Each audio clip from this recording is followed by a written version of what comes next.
This is what owning a Shimano Steps eMTB entails in terms of maintenance.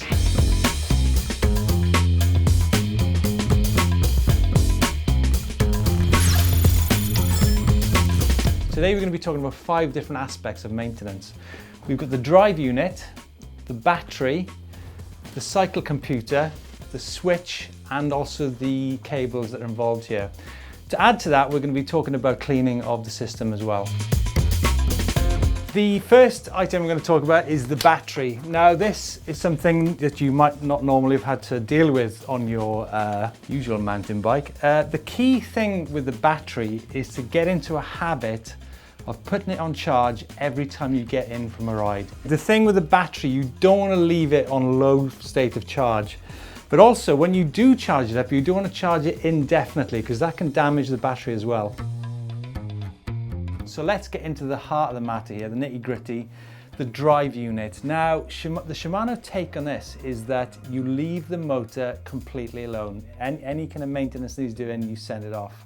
However, it's closely linked to the battery in terms of that maintenance life. Now, the Shimano battery is designed to take a minimum of 1,000 charges without any significant loss to power. It probably will do, way more than that.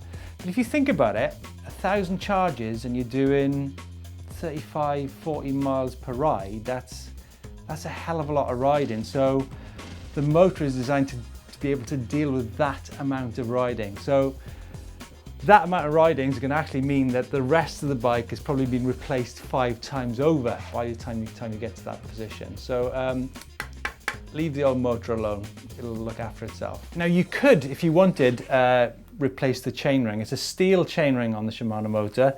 All you'd have to do is invest in a lock ring tool and you can just do that yourself. Maybe that comes to the cranks as well. You might bend a crank, no doubt, but that's about it. In terms of the mountings, now I'm not going to really talk too much about that because it's going to be, every manufacturer's got different ways of doing it. So you need to tackle that on a brand by brand basis. As an aside, don't be surprised that your drivetrain is going to be getting probably 3 times more wear than on a non e-bike.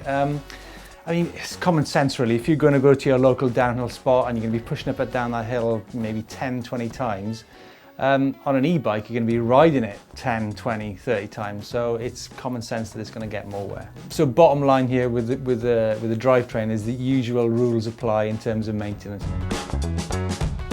Let's talk cables. Now, I know that 90% of e-bike problems come from accidental damage in this area alone.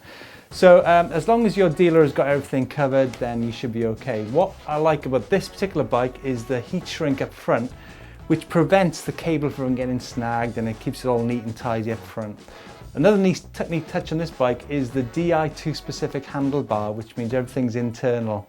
Other than that, make sure you don't go fiddling around with the blanking plugs, which you shouldn't be in the first place, and everything should be okay. So yeah, cables, keep an eye on them. Let's talk washing the Shimano system. Bottom line here is no pressure washer whatsoever. You're looking at bucket and sponge, soapy water, and you can rinse it with a hose as long as it's not high pressure hose. Okay, so what that means is if you wash the bike correctly, then it's going to be in this area, in the contact area, is going to be dry, well maintained and moisture free, so that'll there'll be no problems.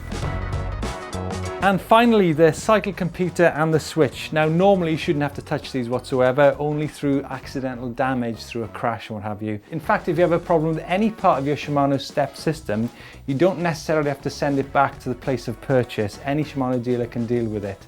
For more tips on how to get the best out of your e-bike, click here. I hope this video has been some use. Please give us a thumbs up if it has been, and don't forget to subscribe.